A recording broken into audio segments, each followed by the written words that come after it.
This is a 10 chord 2-row repeat pattern.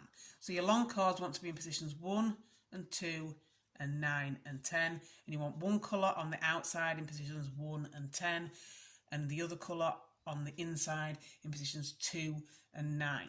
And then your short chords want to be in positions 3, 4, 5, 6, 7 and 8. And these can be any colour that you want, so it's a good way to use up any scrap cord that you've got lying about. So for your first row, you're going to take your outside chords 1 and 10, and you want to bring these over the top of your other long chords in positions 2 and 9. And then to move these ones out of the way because these ones won't be worked for the first row of your pattern. And then you want to take these chords and you want to work a sort of extended square knot. So taking the chord from the left, you want to go over the top of chords 3 and 4, underneath the chords in positions 5 and 6, and then back out and over the chords in positions 7 and 8. And then you want to take the chord on the right and bring it over the top of the chord you've just weaved through your short chords. And then where it crosses there, this one wants to go underneath and up diagonally. And then it wants to work over where they cross here over chords 5 and 6, and it wants to go downwards diagonally over the top. And then where this chord goes over the chords in positions 3 and 4, it wants to go underneath there and up diagonally. And then you want to pull out and through where you have your circle here. And then you want to gently ease these chords. You don't want to pull too tight here because you want to ease this in so it's sort of like a weave pattern. And then just gently pull it up to the top.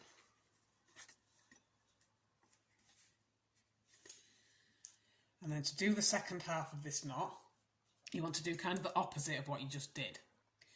So taking the chord again on the left, you want to go underneath the chords in positions 3 and 4, over the top of the chords in positions 5 and 6, and then underneath the chords in positions 7 and 8.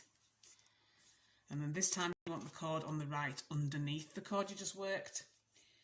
And again, working the opposite way around, you want to go over the top where this chord crosses with 7 and 8, and then down diagonally underneath where it crosses the chords in positions 5 and 6, and then diagonally up and over where it crosses the chords in positions 3 and 4, and then it wants to go underneath here. And again, you want to gently ease this into a sort of weave, and then just ease it up into place where you did the first half of your knot. And once you've done, you should have something that looks like this.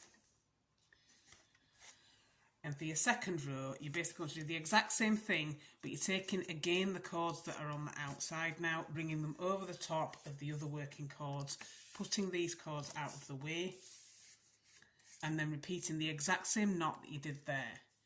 So once again, taking the chord that is on the left, to go over 3 and 4, under 5 and 6, and over 7 and 8. And then take the chord on the right, bring it over the one you just worked, under and up diagonally over 7 and 8, and then over the top of 5 and 6 and downwards diagonally, and then upwards diagonally underneath 3 and 4, and then out through the loop here. And again, gently ease this into a weave, and it is good to take your time when doing this so that it doesn't distort. And then just pull it up to where you did your other knot. And again, for your second row, just doing the opposite of what you just did there. So where you went over, you go under, and where you go under, you go over. And just do this every time. So you're going to go under the chords in positions 3 and 4, over 5 and 6, and under 7 and 8. And taking the chord on the right, again bring it underneath the chord you just worked, over where it crosses 7 and 8 and upwards, and then down diagonally under 5 and 6, and then over the top of 3 and 4, and then underneath here. And again, just gently ease this into a weave, and then ease it up into place gently. to the first part of your knot. So there you've done your first 2 stripes, and you just want to repeat what you did for your first row, and you want to keep repeating these 2 rows all the way down until you've got the bracelet as long as you want it to be.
And when you're finished, you should end up with something that looks like this. So I began with a button, so I've done a button closure, but you could do whichever fastening you prefer.